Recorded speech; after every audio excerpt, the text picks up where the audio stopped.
မေတို့ကဆင်းရဲလိုက်တာလုံးမနေဘူးဆက်ဖတ်ဖူးတာတခုရှိတယ်။ဟိုမြင့်မြတ်မကရွာတရွာက6 မိုင်ခရီးကိုခြေကျင်သွားကြောင်းတက်ရတယ်။သွားကြောင်းသွားတက်ရတော့ဝေးကြီးပေါ့စပိန်တော်မစီးနိုင်ရှာဘူး။ဒီကလေးကလည်းလိမ်မာလိုက်တာလမ်းမှာအိစာတွေချက်တာပဲ6 မိုင်ဆိုတော့ကြာကြီးရှောက်ရတာတလန်းလုံးသူစာချက်ချိန်ပဲအဲ့ဒါတွေမေ့သွားရင်စောက်ကလေးထုတ်ဒီဘေးကလေးပြန်ချက်ပြီးရပြီတဲ့အဲ့ဒါလေးလမ်းစဉ်းစားပြီးပြန်ရဖတ်ဆင်ញင်သွားနောက်တစ်နေ့မနေ့ကြောင်းသွားရင်လည်းသူအဲ့လိုပဲတလန်းလုံးဆရာမသိရင်သူမှကျူရှင်ကျူချင်းမရှိဘူးကျူရှင်ဘောပတ်စံမရှိဘူးအသေးချာနားထောင်နေနားထောင်နားမလဲရင်ဆရာမအားတဲ့နားတဲ့အချိန်ကလေးမှာသူမေးရတယ်ယူသည်မေးစာကြိုးစားတဲ့ကလေးမှန်းပြီးတော့ဆရာမတွေကရှင်းပြပါတယ်ဟိုသူပြီးကျူရှင်တခါမှမတက်ရပါဘူး10 ရန်းစာမေးပွဲမှာ6 ဘာသာဂုဏ်တူးထွက်တယ်ပုံပြင်မဟုတ်ဘူးတကယ်ဖြစ်ပဲအဲ့ဒီမှာဘော်ရာကျောင်းကြီးတွေကပုဂ္ဂလိကအကြောင်းကြီးတွေကကျူရှင်အကြောင်းကြီးတွေကလိုက်သွားကြတယ်လိုက်သွားပြီးတော့မင်းကျောင်းဆက်ထားပေးမယ်စေတက်ကတူအဲ့တော့ငါတို့ကျောင်းကအောင်တယ်လို့မင်းပုတ်တတ်ပုံနဲ့တကွကြော်ညာမယ်အဲ့လိုပဲတချို့ကလည်းပတ်စံဘလောက်ပါပေးဦးမယ်ကွာအဲ့လိုကြော်ညာမယ်ကျောင်းလဲထားပေးမယ်လုံးဝလက်မခံတော့သူရန်ကုန်ရောက်လာပါတယ်အဲ့လိုပဲသူပတ်စံပေးမယ်ကြောင်းထားပေးမယ်နဲ့ပြောတဲ့မရမယ်လို့လဲမင်းလိုက်ခဲ့ပါကွာရန်ကုန်တော့ငါတို့မကြော်ညာရင်နေပါပြောပြီးတော့ကျွန်တော်အဲ့ဒီကျွန်တော်ခေါ်တာဆရာလာကြည့်စမ်းပါဆရာတွေ့တယ်ဩမင်းကဘာဖြစ်လို့အဲ့လိုမလုပ်တာတော့ကျွန်တော်အဲ့လိုလုပ်လိုက်လို့ရှိရင်တဲ့ကျွန်တော်ကစံနမူနာပြချင်တာလေကျွန်တော်လိုစူးစမ်းရင်အဲ့လို6 ဘာသာထွက်နိုင်ပါလေကျူရှင်ကောင်းကြောင်းကောင်းနေမှမဟုတ်ပါဘူးစူးစမ်းစီစဉ်လို့ပါတကယ်လို့ကျွန်တော်သူတို့ပေးတဲ့အာကိုယူပြီးတော့ကြော်ညာခွင့်ပြုလိုက်ရင်ကျွန်တော်ကဘာမှသူတို့စံနမူနာမဟုတ်တော့ပါဘူးတဲ့အဲ့လိုဖြစ်စေခြင်းလို့ကျွန်တော်မယူတာပါစေရနာမှန်တဲ့ကံတရားဗျအဲ့ဒီတဲ့ကပြန်သွားပြီးတော့တထေးတယောက်ရောက်လာတယ်ရောက်လာပြီးတော့အဲ့ဒီတဲ့ကမင်းကိုလုံးလုံးစင်ကချီမြင့်နေနဲ့9 သိန်းပေးမယ်စေတက်ကသူပြီးတဲ့အထိကြောင်းထားပေးမယ်ကြောင်းထားပေးမင်းကငါ့ကိုကျေးဇူးတင်ပါတယ်လို့ပြောစရာတော့မလိုဘူးမင်းကိုတခုလေးတော့မှားခြင်းနဲ့ကွာဆိုတဲ့စကားမျိုးပေါ့နော်အေးနောက်တနေ့မင်းဆရာဝန်ဖြစ်ဆင်းရဲတဲ့လူတွေကိုမင်းကူညီပါကွာဆိုတဲ့စကားမျိုးလေးတောင်မင်းကငါမပြောဘူးဘာဖြစ်လို့လဲဆိုတော့မင်းလိုကောင်အဲ့ဒါမျိုးပြောစရာမလိုဘူးမင်းစိတ်ထားကြိုက်တယ်ကြောင့်မင်းဒီနေ့ကစပြီးတော့မပူနဲ့တော့ငါကြောင်းထားမယ်အဲ့ဒါတကယ်ဖြစ်ပဲတကယ်ဖြစ်ပဲဘဝနာတော့အသိပါတယ်ဒီကလေးစံနမူနာပြသွားစူးစမ်းသွားဟိုအဖေကိုကလော်တုတ်နေတဲ့ကလေးကြအကုသိုလ်ကြီးလိုက်တာသူလည်းအဲ့လိုနီးနဲ့လူကောင်းဖြစ်မှာမဟုတ်မဖြစ်ဦးနေမကသေးဘူးအဲ့လိုကလေးတွေဟာဒီဆူးတော်နေပေါ့စိတ်ရိုက်နေဝင်ပြီးအရက်တွေတော့လူဆိုးတွေဖြစ်သွားတတ်တယ်နှမျောစရာကောင်းလိုက်လေနောက်တစ်ခုကတော့ဟိုဒီရဲ့ဘက်ကလူငယ်တယောက်သူက9 တန်းအောင်ပြီးတော့10 တန်းမတက်နိုင်ဘူးဆင်းရဲလို့အဲ့လိုပဲအလုပ်ထွက်လို့ရတယ်အလုပ်ပြန်နောက်လိုက်ပေါ့ဒီပါတယ်ရန်ကုန်မှာနေတဲ့ဦးလေးကဒီရဲ့ပဲသွားတော့ဒီရွာသူတို့တွေ့အေးမင်းငါနဲ့ရန်ကုန်လက်ခဲ့ပါကွာရန်ကုန်မှာအလုပ်တွေပေါ်ပါတယ်လိုက်လာ တန်ချီတန်ခွေးဆရာတယောက်စီအပ်တယ်အပ်တော့တန်ချီတန်ခွေးလောက်ရတာအဲ့ဒါတွေလုံရင်နဲ့ကျွမ်းကျင်လာတယ်ကောင်းစွာတက်မြောက်လာတယ်တန်ချီတန်ခွေးပညာအများကြီးအစင်းမြင့်တက်မြောက်လာတဲ့ခါကျတော့ဆရာကလက်လွဲအားကိုးရတဲ့တပည့်ဖြစ်တယ်ပညာရှင်စင်ရောက်လာတယ်အဲ့ဒီမှာနောင်ကြတော့ဒီလူငယ်ကသူ့ဟာသူရှိတာလေးတွေစုဆောင်းပြီးတော့မြေနေရာလေးဝင်ပြီးတော့တန်ချီတန်ခွေးလေးကိုတစ်ခုလုပ်တယ်အလုပ်ရှင်လုပ်ငန်းရှင်ဖြစ်သွားပြီဖြစ်သွားတဲ့အခါအိမ်တော်နေပါတွေကြပြီးတော့သူစီဝါရေးတွေပါလဲဒီတန်ချီတန်ခွေးလုပ်ငန်းဆောက်လို့ရလုပ်ငန်းနေများတဲ့အခါမှာဗျာပတ်စံနေရတာပေါ့ရတော့လူကတော့ဒီလုပ်ငန်းတွေနဲ့ပေတေးနေရတာပေါ့လုံရင်ကြရင်နဲ့ငွေရတော့စုမိလာသားလေးတယောက်ရသမီးလေးတယောက်ရအဲ့သားလေးကိုကြောင်းထားပြီးကြောင်းသွားတဲ့ခါမှာသူသားလေးကိုပခုံးမခွတားနဲ့မပို့နိုင်လို့ငါသားဖေးပခုံးမစီကွဆိုင်ကယ်နဲ့လည်းမပို့နိုင်လို့စက်ဘိန်းတော့မရှိသူဘဝဒီဆောင်နေတဲ့ကာလသားလေးကဖေးပခုံးမခွထိုင်ပြီးတော့ငါသားလိမ့်မကြောင်ဖေးစပင်းနေဆွဲထားကွဆွဲတယ်ကွမနာပါဘူးမနာတော့မဟုတ်မိပါတယ်အဲ့ဒါတသနာမဟုတ်ဘူးနဲတော့နာတာပေါ့အေးလိမ့်မကြကလေးလိမ့်ကြမှာဆိုဆွဲထားကွသားလေးရဲ့လွယ်ကူလွယ်တယ်သားကိုခုံးမထမ်းနေသားလေးရဲ့ထမင်းဘူးလက်တစ်ဖက်ကဆွဲတယ်အဲ့ဒါအဖေရဲ့မြင်ကွင်းပဲသားကလေးကသဘောကျတယ်ဘာဖြစ်လို့ဘာနေမြင်ညက်နေသူမြင်ရတယ်သိဟန်ကြလမ်းလျှောက်နေကဖေးပခုံးကိုစီးပြီးလိုက်ရတယ်ဟိုကျောင်းထဲကဟိုကျောင်းကားတွေကကလေးတွေကားနဲ့ပို့တဲ့ကလေးတွေငုံတောင်ကြည့်လိုက်သေးသူကအမြင်ကဖေးနဲ့ကျောင်းသွားရသဘောကျတယ်နောက်ဒီကောင်တစ်ပြေးပြေးနဲ့တန်းပြီးမြင့်10ရမ်းမှာဖေးကကျူရှင်ကောင်းကောင်းနေထားပြီး3ဘာသာဂုံတူးနဲ့အောင်နေဝန်သာလိုက်တာဖေးကသူတို့က10ရမ်းတောင်မအောင်ခဲ့ဘူးငါသား3ဘာသာဂုံတူးနဲ့ခါရဲအိမ်မှာအောင်ဆောင်မွဲအောင်နေအုံလို့ခေါက်ဆက်ချက်ပြီးတော့လူတွေကိုဖိတ်ကျွေးကြွားတာမို့ကြွားသူသားကတက္ကသိုလ်ဝင်လျှောက်တော့ကွန်ပျူတာတက္ကသိုလ်ဝင်ခွင့်ရကွန်ပျူတာတက္ကသိုလ်တက်ရအဲ့တော့ဦးတန်ချီတန်ခွေးဆရာကကားရှိနေပြီကြက်ကားကလေးရှိတာတက္ကသိုလ်ရောက်တဲ့ခါမှာကြက်ကားနဲ့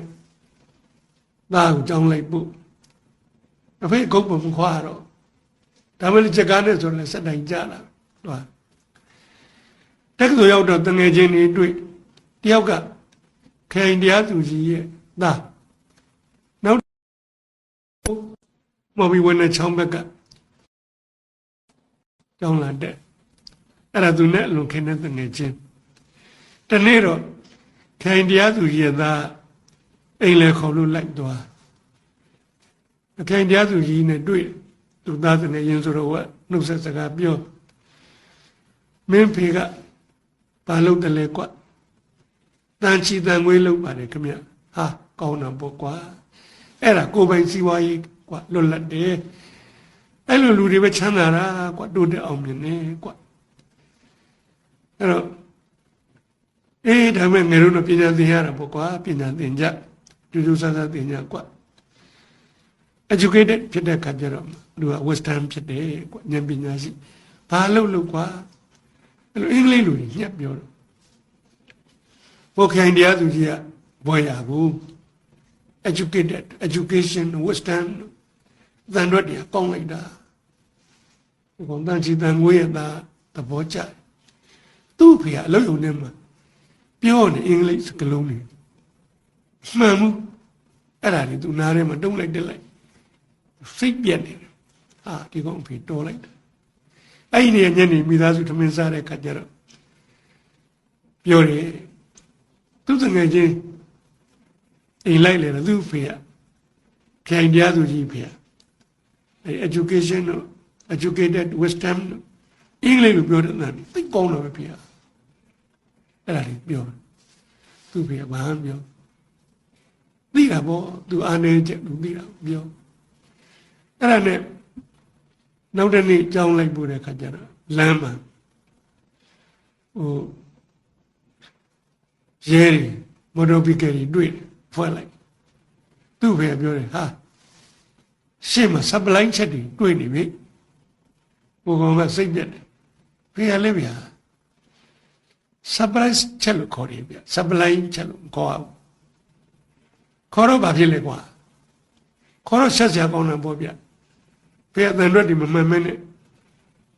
မသိရင်လည်းမပြောပဲနေပေါ့ဖေကဖေစိတ်ဆိုးသွားတယ်မပြောဘူးကွာနောက်လည်းမင်းကလိုက်မပို့တော့နောက်တဲ့နေ့ကစားပြီးသူ့ဖေကလိုက်မပို့တော့အဲ့တော့ဒီကောင်ဘာလို့အောင်ပတ်စကားနဲ့သွားလာစင်ကုန်ကြတဲ့ငွေတွေကိုတော့သူ့အမေကတစ်စင်သူ့ဖေကပဲပေးတာပါပဲစက်တက်တရက်တော့ဟိုဝန်ထမ်းချောင်းကတငယ်ချင်းသူတို့ရမှာဘုရားဝဲရှိလို့ကွာငါတို့အိမ်မှာလည်းအခန့်ကျွေးမွေးဖို့ရှိတယ်မင်းတို့ညောင်လက်ခဲ့ပါကွာတရားသူကြီးသားနဲ့တန်ချီတန်ငွေသားနဲ့ဖိတ်ခေါ်သွားဟိုရောက်တဲ့အဲ့ဒီအများကြီးအိမ်မနွားတွေကလည်း6កောင်လုံးရှိနွားချီတွေနဲ့ရှုံနေပွက်တွေနဲ့အိမ်ကအမြင့်ဆိုတော့သူတို့အိမ်မကိုခေါ်တယ်တက်ကတူကျောင်းသားတွေကိုခေါ်ပြီးတော့သားရခံမှာပဲတက်ခံပါတယ်စားစရာတွေပါအဲ့ဒီမှာပို့ပြီးစပွဲပေါ်မှာကွန်ပျူတာလေးရှိတယ်ကွန်ပျူတာကျောင်းသားကိုလက်သမားကြီးကကွန်ပျူတာဝယ်ပေးတာသူသားသူတို့တွေစကားပြောနေကြတယ်စာရင်တော့စကားပြောနေကြတယ်အောက်မှာအဲ့ဒီလက်စားလို့တော့အဲ့ဒီမှာလက်သမားကြီးကသူသားခံကိုတက်လာတယ်တောင်တက်စုတောင်သားတွေစကားပြောတာကိုနားထောင်ပြနာထိုင်ဘုကောင်ကြီးကဘာပြောနေလဲကွန်ပျူတာခုဟွာတွေဖြစ်နေတယ်ဗိုင်းရပ်စ်တွေဝင်နေတယ်အဲ့ဒါမင်းတို့သတိထားနော်ငါ program တွေတော့အကုန်ပြတ်သွားတာပဲအဲ့ဒါဒီပြောဆိုနေကြဘုရားဘေးနားထောင်တယ်လှမ်းမိငါသားအဲ့ဗိုင်းရပ်စ်ဆိုတာပါလေကွာပိုးလားသူသားလည်းလည်းပြောလိုက်တယ်ပိုးပေါ့ဗျာအဲ့ဒီပိုးကကွန်ပျူတာတွေကိုဘယ်ပေါက်ကဝင်တာလဲကွာအဲ့ဒီပေါက်တွေငါသားလုံအောင်ပိတ်ထားပေါ့မရရင်လည်းကွာဖေတို့လည်းမသုံးနဲ့ပေါ်ပါပိုးသက်ဆေးရှိတယ်အဲ့နဲ့6အဲ့တော့တန်ချီတန်ငွေသားကြီးချင်းတယ်ကြီးတဲ့ထွက်လာတယ်တရားသူကြီးသားကိုကြည့်ဘုကောင်လည်းရဲတဲ့ထွက်လာတယ်ဘုကောင်တော့ဒုက္ခရောက်ပြီဒီလက်သမားသားကိုလှမ်းကြည့်မေးဖေရဘာလို့ရှောက်ပြောမှမသိဘူးလှမ်းကြည့်ဘုကောင်ကရှက်မသွားဘူးလှမ်းပြောရင်ဟဲ့အောင်အဲ့ဒါငါအဖေပဲကွာလက်သမားကြီးကွာငါကိုကွန်ပျူတာတက်ဆိုရအောင်ဖေချောင်းထားခဲ့တာကွာအဲ့ကျွဲတွေနွားတွေနဲ့ရုံလုပ်ပြီးထားတာကွာဒီကွန်ပျူတာလေးဖေဝယ်ပေးတာကွာဖေပြောဖေကြိုက်တယ်လို့ပြောရတယ်လို့ပြောအဲ့လိုပြောပြီးအဲ့ကောင်ကသဘောကျစွာနဲ့ရည်တယ်သူ့ဖေကလည်းရည်တယ်အဲ့ဒီမှာတန်ချီတန်ငွေသားသူလည်းရောရည်ရင်နဲ့စဉ်းစားမိဟာဘုကောင်ဆက်ကွဲပြီးတော့ဖေကလည်းမသိရင်မပြောစမ်းမနေဗျာသွားစမ်းမသားတို့စီမလာပါနဲ့လို့မောင်းချလိုက်မယ်အောင်မိနေတာအဲ့လိုမလုပ်ဘူးသားဖညောဆိုအဲ့ဒါငါဖေကွာဖေပြောရတယ်လို့ပြောဒီကောင်မှန်လိုက်တာငါဖေကိုညူစုမိတယ်ဖေသင်ပေးတဲ့ပညာနဲ့တက်ကရောက်တယ်သူကတော့ဒါဖေဝယ်ပေးတဲ့ကွန်ပျူတာကွာဖေငါ့ကွန်ပျူတာတက်သူအောင်ထားတာကွာကွန်ပျူလို့ကြွားလို့ငါကတော့အဖေကိုရှုံချငါမှားတယ်ဒီနေ့အိမ်ပြန်ရောက်ရင်အဖေကိုတောင်းမှန်မယ်ကျင်တဲ့အထိတောင်းမှန်မယ်အဲ့ဒီဟာလေးတကယ်အဖြစ်ကလေးကျွန်တော်ကကလေးတွေစီအကြသိရတော့ဒါလေးကိုဝတ္ထုတို့လေးတစ်ပုဒ်ပြန်ရေးပါတယ်ခေါင်းစဉ်ကအဲ့ဒါငါအဖေကွာ ကိုဖေကိုဂုဏ်ယူနိုင်မှုလိုတယ်ချို့မိန်းကလေးတွေရှိပါတယ်10 ရန်လောက်ရောက်နေတာတက်ကသိုလ်တောင်မရောက်သေးဘူးအမေကတချို့မိတွေစာမတက်ရှာပါဘူးတာသမီးနဲ့သမီးတငယ်ချင်းနေစကားပြောတဲ့နေရာအမေကလာပြီးတော့ဝင်ပြောသွားစမ်းမအမေကလည်းမသိပဲနဲ့သမီးတို့တဲ့သွားစမ်းမဟောက်မှန်ထုတ်တယ်အမေမျက်နှာငယ်လေးနဲ့ထွက်သွားရတယ်မှားပါတယ်အဲ့ဒါငါအမေအင်္ဂလိပ်စာတွေမပြီးမသားနဲ့ကလေးတွေဆက်ကြတာလေးတစ်လုံးစားနှလုံးစားပြောချင်တတ်တယ်ဗျလူတွေကပြောမိတတ်တယ်ပြောမိစိတ်မဆိုးပါနဲ့မှားနေတော့မှအဲ့ဒါငါအမေလေးစာမတက်ရှာဘူးငါဒီဘွားရောက်အမေပြုစုပြောတောင်းပေးတာလေအမေကျေးဇူးတွေအများကြီးပြောလိုက်စမ်းပါအမေဘလောက်ဝန်တာရှာမလဲကိုလည်းစိတ်ပျော်တယ်ချမ်းသာတယ်ကုသိုလ်တွေရတယ်စောစောကလူငေါ့မှထုတ်လိုက်ရင်ကိုလည်းစိတ်ဆင်းရဲတယ်ချို့တငယ်ချင်းတွေကအားတောင်အာနာတောင်ဖြစ်တယ်အမေစိတ်မကောင်းအကုသိုလ်ဖြစ်ပါတယ်မိဘတွေကသာသမီတွေကိုပကုံးထမ်းတင်ညာအရှာတယ်မြင့်အောင်ကိုယ်လည်းမြင့်အောင်တင်ရတယ်ခေါင်းရွက်ပြီးတင်ရတယ်ကိုယ်လည်းမြင့်အောင်တင်ရတယ်မိကောင်းဖကောင်းဆိုတာသာသမီကိုကိုယ်လည်းမြင့်အောင်မြင့်တင်နိုင်တယ်ဒါကလေးကိုပကုံးမှာဟောပြောဝဲတစ်ခုမှာပြောမိတယ်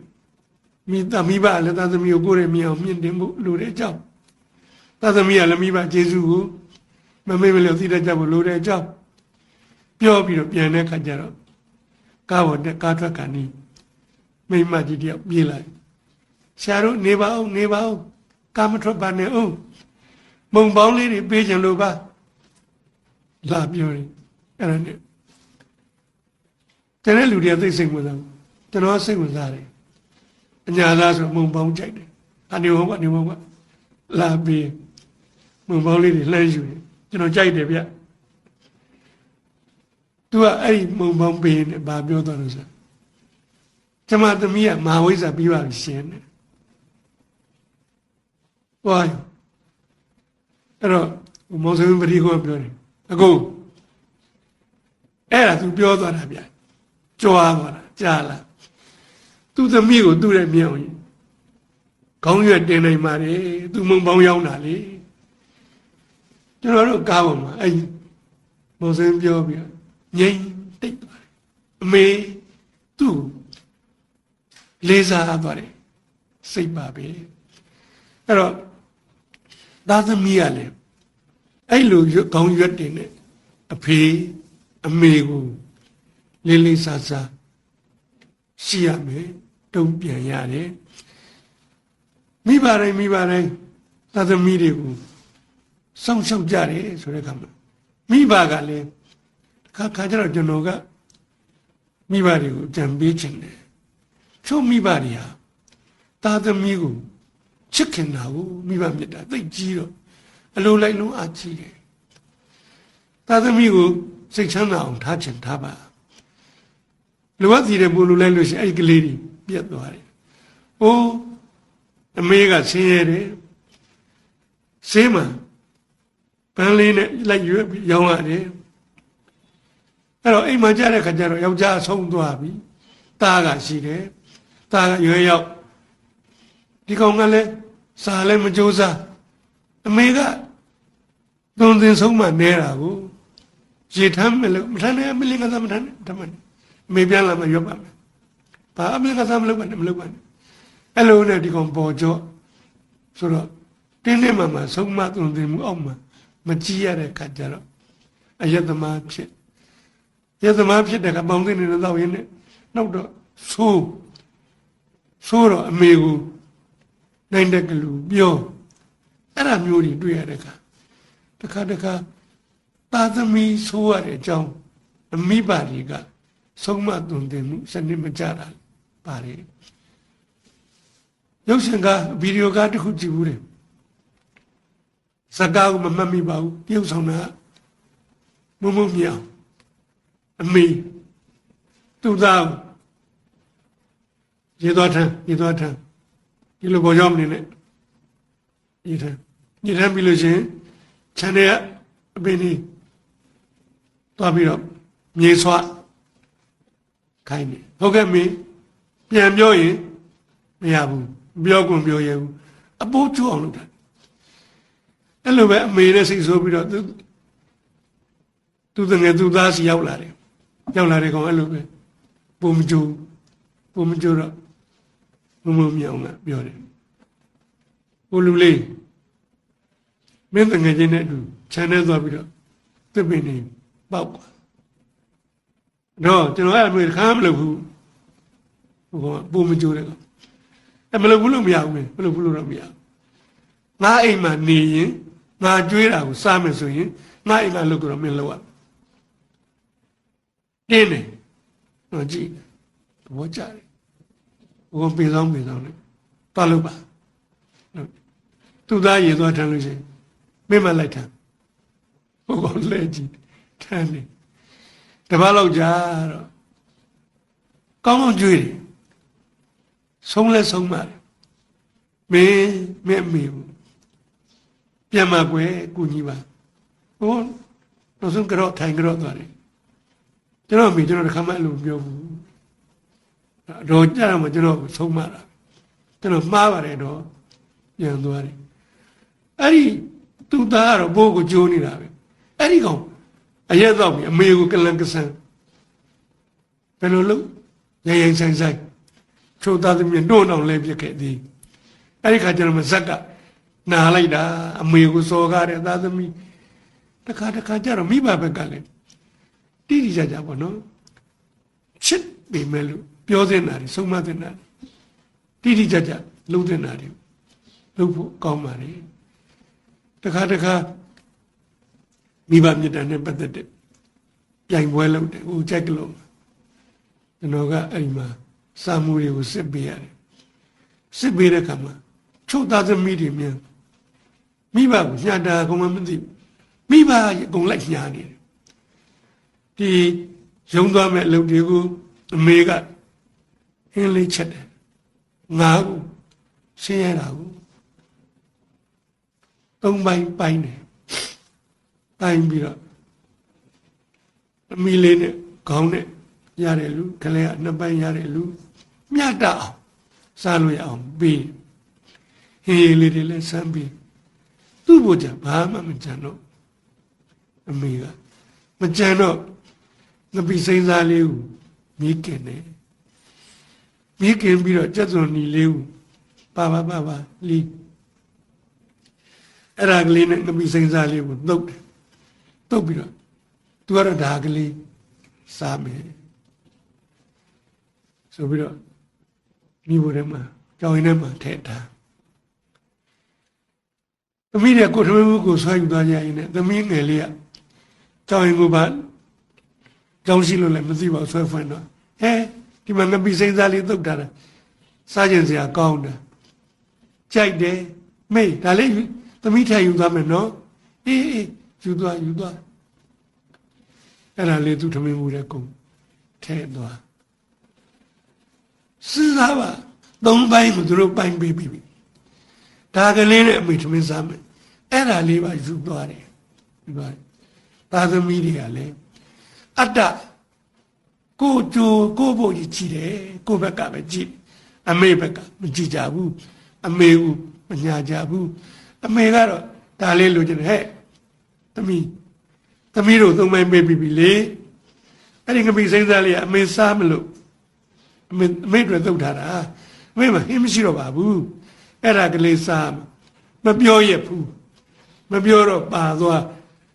ကျွန်တော်ထင်တယ်ပြောစစ်နေပြောသိအောင်ပြောဟောသမီးရဲ့အမေကသမီးတို့ကိုညာပြီးသုံးပိုင်းပိုက်တာမေ့တော့မရှိတော့ပါဘူးဟင်းရည်ကိုလည်းမြတ်ထလိုက်တော့အမေဟင်းရည်အနှစ်ကလေးနဲ့တော့စားဖို့မကြံဘူးဒါကြောင့်မလို့ငပိစိမ့်စားလေးတုတ်တာပြောရမယ်မပြောတဲ့ခါကျတော့အတ္တကဲတဲ့သာသမီတွေကိုအမေကပို့ပြီးအတ္တကဲအောင်မိဘကိုညာတရားကောင်းမှမသိအောင်လှုပ်ပေးနေသလိုပဲကလေးတွေမှာပါပို့ပြီးတော့အပြစ်ကြီးတယ်မိဘကိုအပြစ်ပြောတာမဟုတ်ပါဘူးချစ်လုံးအားကြီးလို့သာသမီတွေ ပုံပုံပြီးတော့နှစ်မွန်းစီမှာစိုးလို့ပါအဲ့တော့အဲ့ဒီဝတ္ထုလေးဖတ်တာဟိုဝတ္ထုကကောင်းလိုက်တာဒါပေမဲ့စိတ်ဆိုးတယ်စိတ်ဆိုးတယ်သူစိတ်ဆိုးဟိုကောင်မလေးကိုစိတ်ဆိုးတယ်ကောင်မလေးကိုစိတ်ဆိုးပြီးတော့အမေရလည်းဗျာအမေကိုပါနေမကျင်တဲ့စိတ်ဖြစ်တယ်ပြီးတော့မိဘတွေကလည်းသာသမီကိုချစ်ပါချစ်တာပေါ့ကျွန်တော်ချစ်ပါမပြောလဲချစ်မှာပဲချစ်နေကြတာပဲချစ်နေကြတော့သိနေနာခံကြတာပဲတင်းတင်းမှမှပြောရမယ့်နေရာလည်းမပြောရမယ့်နေရာပြောပါဆုံးမပါဆုံးမဖို့စနစ်ကြတယ်သာသမီတွေဟာကောင်းတယ်လိမ္မာတယ်အဲ့ဒီလိမ္မာတဲ့သာသမီတွေဟာဘဝမှာအောင်မြင်တယ်ခုနလိုချစ်ပြီးတော့မပြောရမဆိုးရမဆုံးမရပျက်စီးသွားယသမားဖြစ်မိဘကိုစော်ကားအဲ့ဒါချစ်ရမကြောက်ဒီကောင်သံဃာမှာဒီအကုသိုလ်တွေကြီးအောင်ကိုလုတ်ပေးသလိုပဲမပေးတော့လဲပေးသကဲ့သို့ပဲကိုချစ်တာနေရရောက်တယ်မိဘဘက်ကလည်းသာသမီတွေကိုတင်းတဲ့နေရာတင်းမှာဆုံးမတဲ့နေရာဆုံးမပါပြောတဲ့နေရာမှာပြောပါချစ်တဲ့လောက်ချစ်ပါအဲ့ဒီခါမှာသာသမီတွေရဲ့ဘဝကောင်းကျိုးရစေခြင်းကောင်းကျိုးရည်ရွယ်ချက်နဲ့ပြုစုပြောထောင်မှုမှန်ကန်မှုလိုပါတယ်သာသမီတွေဘက်ကလည်းဗျာနားလေပါမိဘတို့နားလေပါအတ္တမလွန်ကဲပါနဲ့မောင်နှမချင်းတောင်အတ္တလွန်ကဲရင်မကောင်းပါဘူးတငယ်ချင်းမိတ်ဆွေချင်းချင်းကြားမှာတော့မှအတ္တလွန်ကဲတာမကောင်းပါဘူးအမေအဖေကိုငဲ့ရမှမသိညာမှမသိအနစ်နာမခံနိုင်နေပါဗျာနော်မေဖေကိုနစ်နာသွားတဲ့ထီအောင်တော့မပြုတ်မှုသင့်ပါဘူးတတိအတိရှိသင့်ပါလေမိဘကျေးဇူးသိရမယ်မိဘကျေးဇူးထုတ်ဖော်ပြောရမယ်မိဘကျေးဇူးတတ်နိုင်သမျှပြေးကြအောင်ဆက်ရမယ်မိဘတို့ကလည်းကိုသားသမီးတွေကိုတာကောင်းသမီးကောင်းဖြစ်အောင်ဆုံးမရမယ်တွန်းတင်ရမယ်အသိပေးရမယ်ကိုယ်ရဲ့မြင့်အောင်လဲမြင့်တင်ပေးနိုင်ရမယ်မိဘကောင်းများဖြစ်ကြပါစေတာကောင်းသမီးကောင်းများဖြစ်ကြပါစေလို့ဆန္ဒပြုရင်ကျွန်တော်ရဲ့ဟောပြောချက်ကိုရနာပြရစီ